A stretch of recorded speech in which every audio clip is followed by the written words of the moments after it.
first thing I just wanted to say was, of course, to say long simmering ethnic problems assumes quite a lot, and I'm sure that with experts on the subject, they would, they would want to unpack that whole idea, because it's not. In some ways, it's not something that's sort of set in stone. Relationships between ethnic groups. I mean, at the moment, as you'll probably be aware, our president and vice president come from the two ethnic groups that were actually most notably fighting each other in 2007, 2008. But nonetheless, one has to admit that the ethnicity issues, or issues that surface in an ethnic form, let's put it like that, are very much part of the Kenyan scene.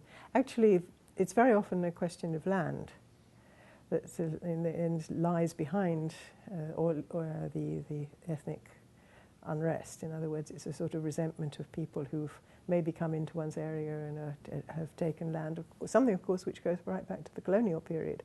I mean, the British took all the best land and kicked people out and forced them to move to other places. So it's land is really a key issue. Nonetheless, yes, the Constitution, the reason we passed the new Constitution was because people were saying, well, if you'd had that Constitution, then maybe all this wouldn't have happened.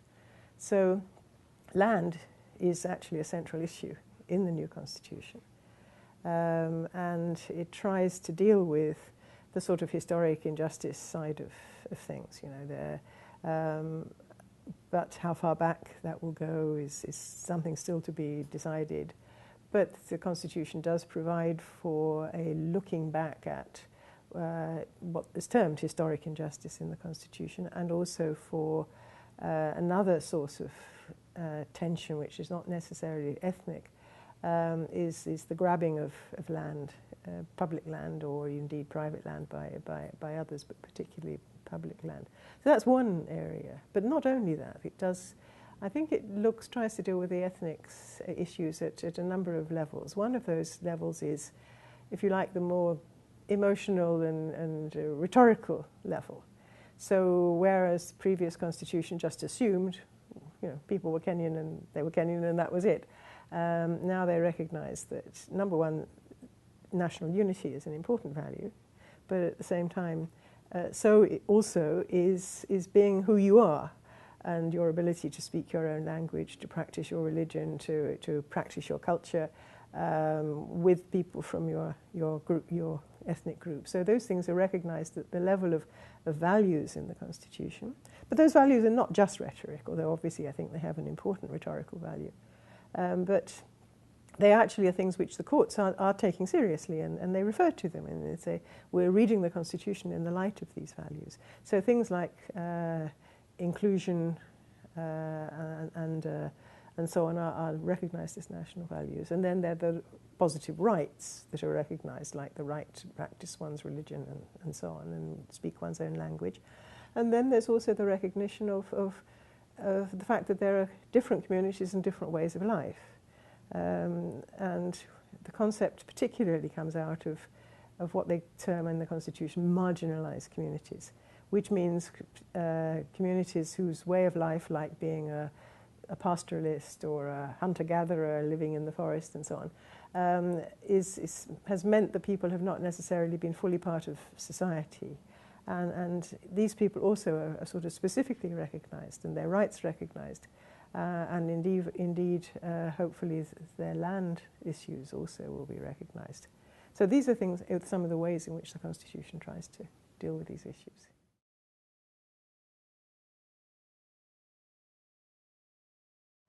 I suppose the biggest issue is a sort of pushback from those people who feel that their vested interests are affected, and that comes from politicians, naturally, and from the public servants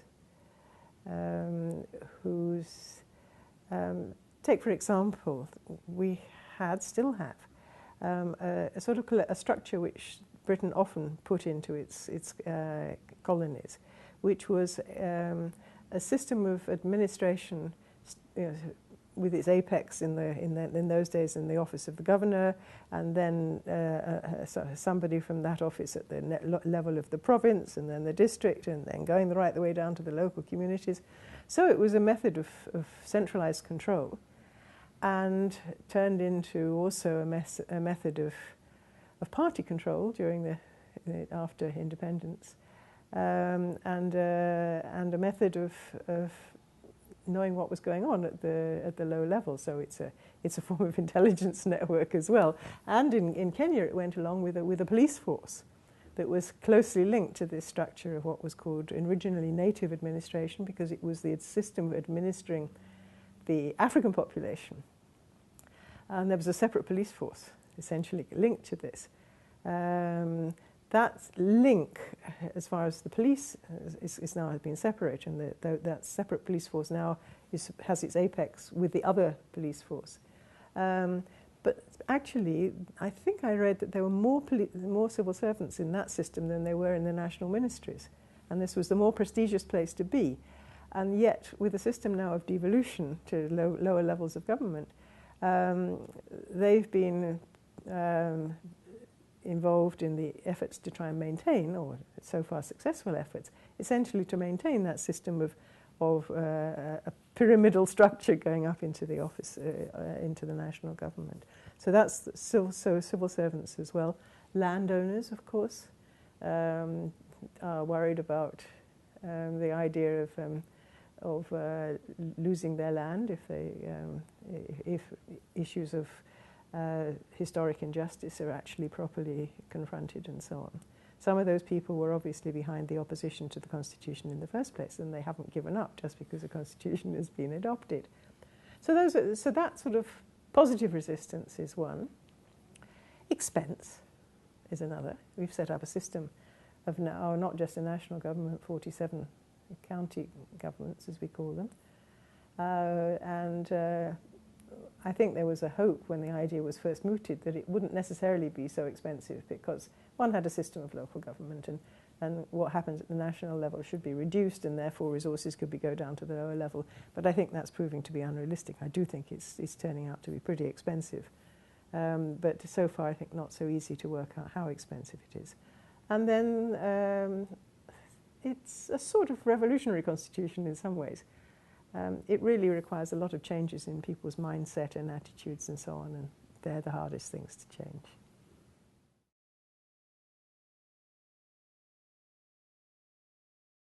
I suppose perhaps our biggest area of effort, and it was not what we fully anticipated when we set it up, has been going to court. So we've turned into a sort of law firm. We have 4, I think, qualified lawyers at the moment, and or 3 of whom who have currently practicing certificates and are able to go to court, and 1 will do so shortly.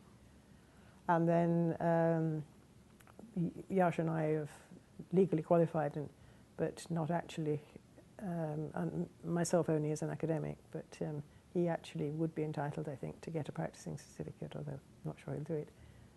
So we've been actually going to court on issues of implementation of the Constitution.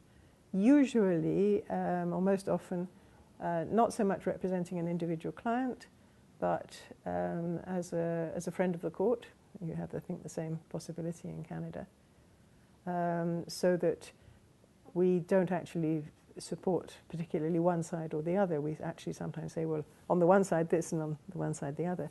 So we've been involved in some of the important cases on the implementation of the Constitution. But some of them also just sort of social justice cases under the Constitution.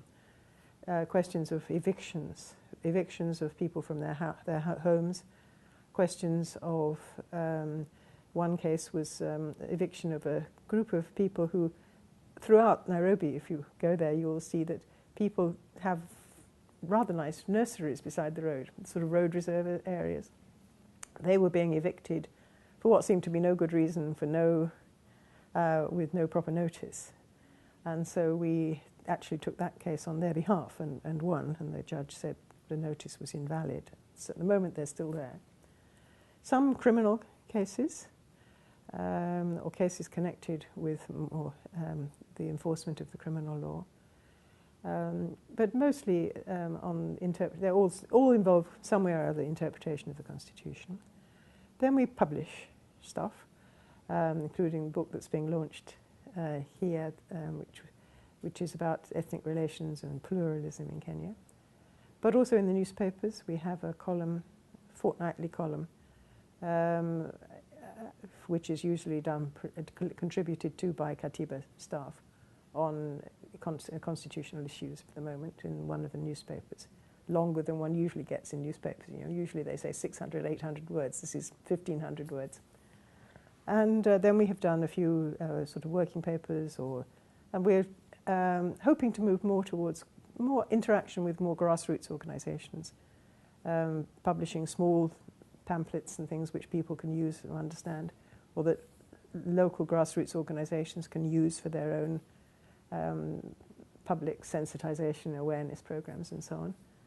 And then we're also involved in some training of lawyers, usually in collaboration with other organizations with links with the legal profession, and in some programs of sort of orientation for the judiciary as well.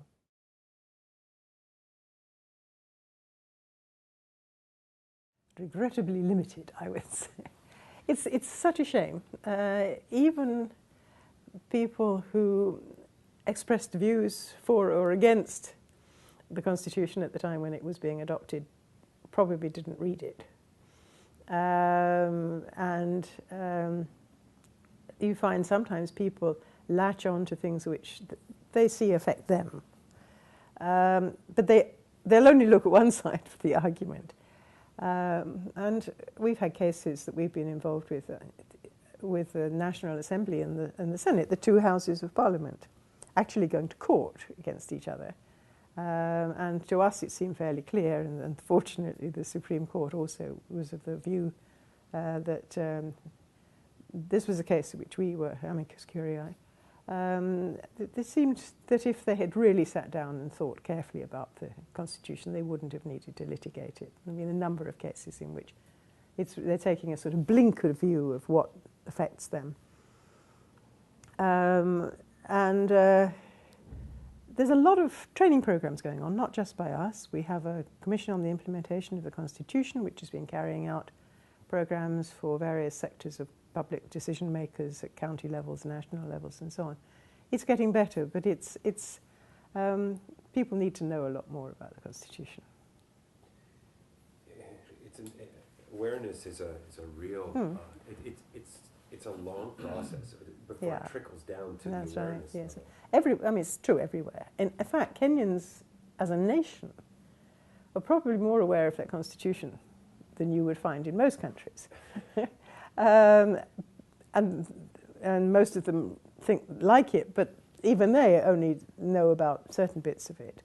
And then they get taken aback when something happens that they don't understand. And it's not surprising, let's face it. And of course, nobody made an official effort to try and educate people about what the Constitution meant, except at the time when it was being passed. And that was the committee that drafted it actually did some public education and so on. But apart from that, it was a matter of a referendum campaign with people on both two opposing sides. And I think that's been common. I know even friends in South Africa where everybody says the Constitution is very good, the process was very good, but they fell down somewhat after the event in terms of actually educating people about what this new Constitution meant, and I think that's the same with us too. So, pity.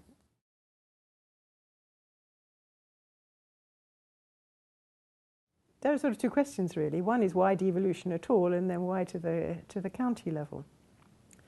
And at different times in Kenya's history, I think possibly there have been different factors.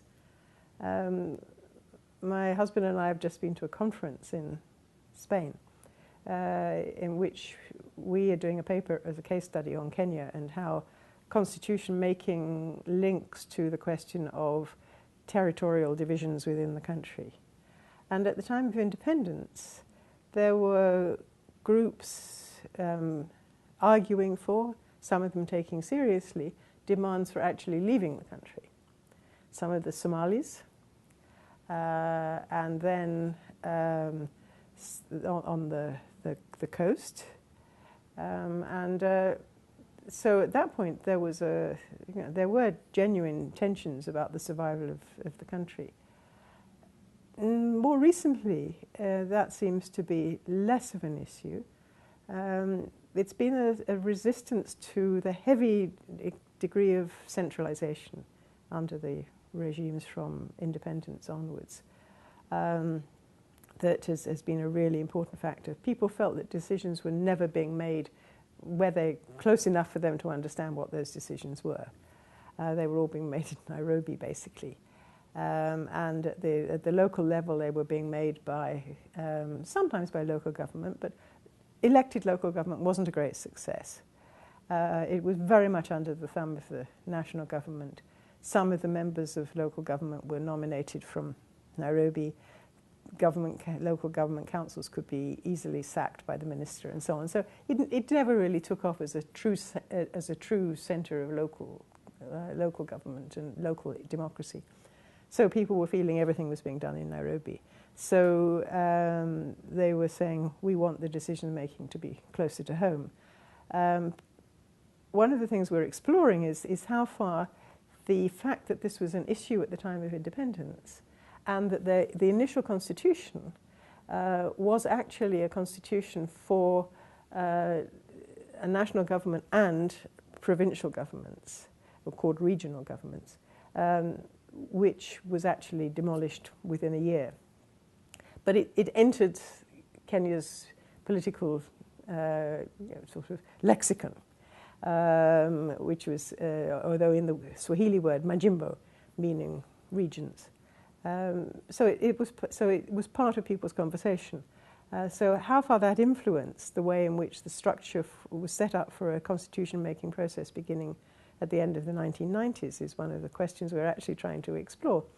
But certainly my husband, who was much more linked to it than I was, his feeling is that it was more to do with this resentment against heavy centralization.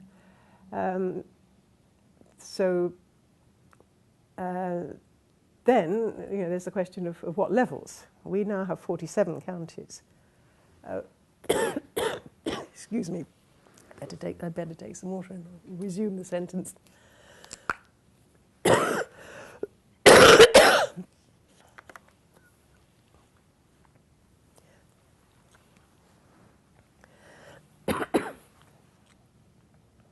Right. We've got 47 counties now, which is a lot.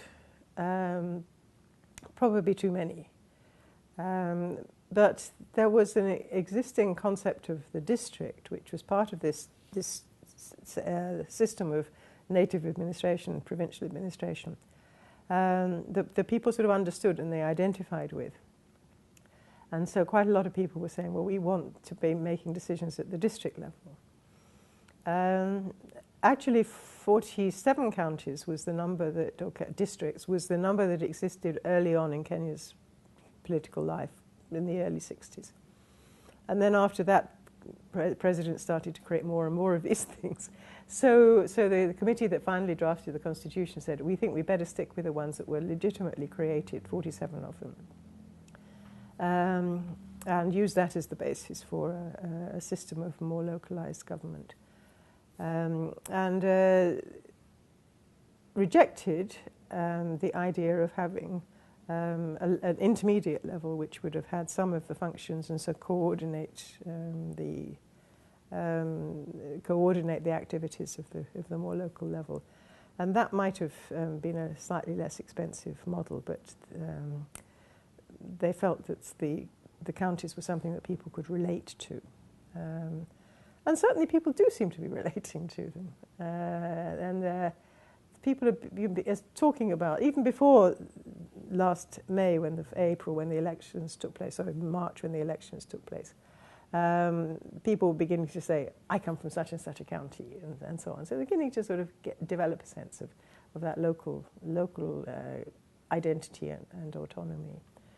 But I think it's also for some parts of the country, they really didn't feel part of the country at all. there are numerous stories about people going to the far north or northeast and having people say, "How's Kenya?" Because they just didn't really feel part of the country at all. And so that was another reason for them feeling that they wanted to be part of a sort of more locally controlled system of government. I think there were, on the whole, not much fear at the time of some groups wanting to break away, or there's been some talk of that on the coast. But I think my impression is that that was not a major theme of the discussions over the Constitution.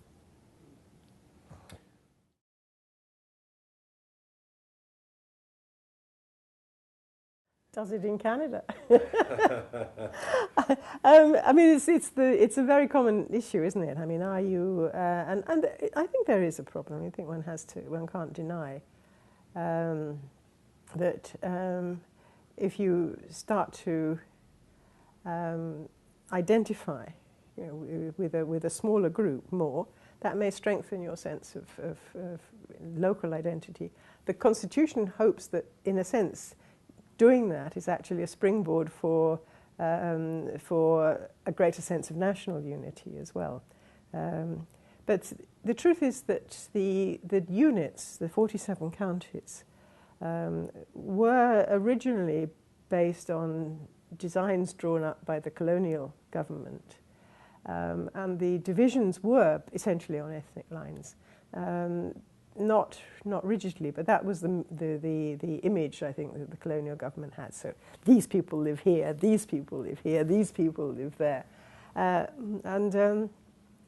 So although some things have changed since then because people have moved, still most of the counties have a sort of ethnic identity, although most of them also have minorities within the county, which is one of the issues that the Constitution also tries to address by saying that county governments must make sure that the minorities within the county are properly represented and not discriminated against and so on. But it's possible, I think, that every time you actually say, well, you do this, in a sense, as this group, you are sort of strengthening people's sense of ethnic identity. I think one important thing to bear in mind is that it has its negative and its positive side. The counties have very limited power to raise money. They're going to have most of their money from taxes raised by the national government. It's not, so it may be there's an occasional one that has real resources. But on the whole, most of them are going to feel they're rather dependent on the national system, which, so I don't think it's likely to encourage people's sense of wanting to leave the country, because I don't think that's a major issue. But it may strengthen, in some ways, some senses of identity. On the other hand, many communities are split between counties. Although you can say this county is this particular group, there will be people from that county in neighbouring counties or scattered more around the country. So I think things have moved on quite a lot since the early 1960s in that respect.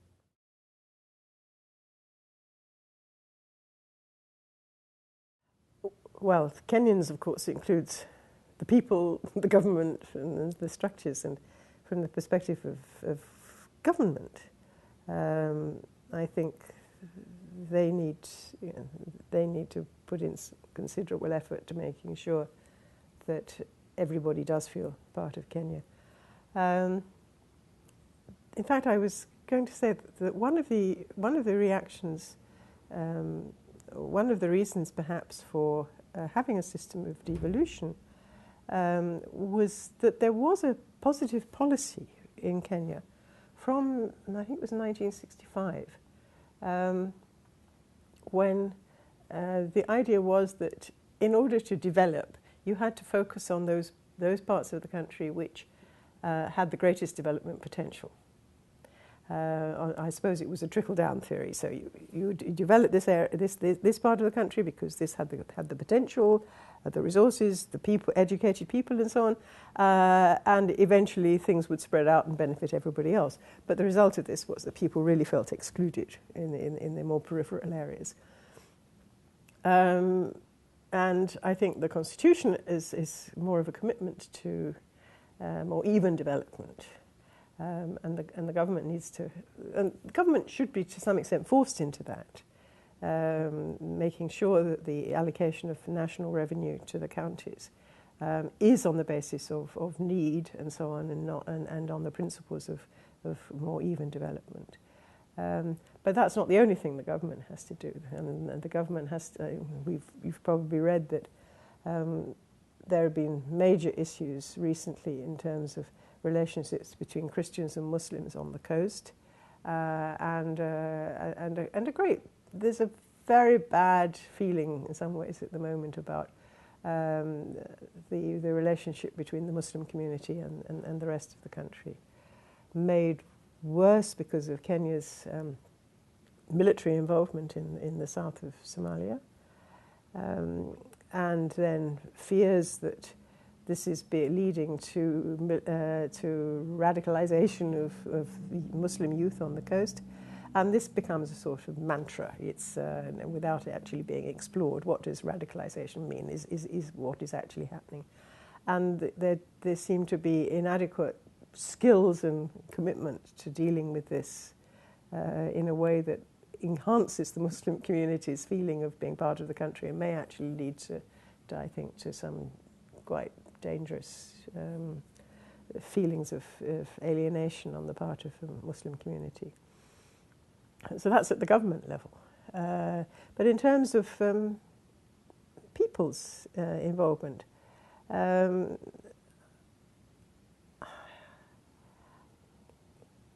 well, I suppose this in many ways is the sort of people's constitution. In fact, people do feel it's their constitution, and they feel perhaps that the notion of the sovereignty of the people, which is very sort of heavily built into it, actually means something. But it does mean that they have to accept everybody as being part of, equally part of the country.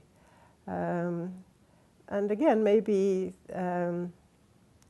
having a system of government at the more local level, in an odd way, may strengthen this sort of national sense of national unity. And it may have helped. One theory is, I don't know how far it's a hypothesis, that at the last election, which is as I said, in March last year, the fact that there wasn't violence may partly have been attributable to the fact that people were thinking, maybe it doesn't matter to us quite so much what happens at the national level, which Ghai becomes the national president, because we've also got a local election which matters to us, and where the people were elected actually may be more important to us. So in some ways that may change people's attitudes, not only within their local community, but to their attitudes to the nation as a whole. But these things are very subtle and hard at this stage, I think, to measure.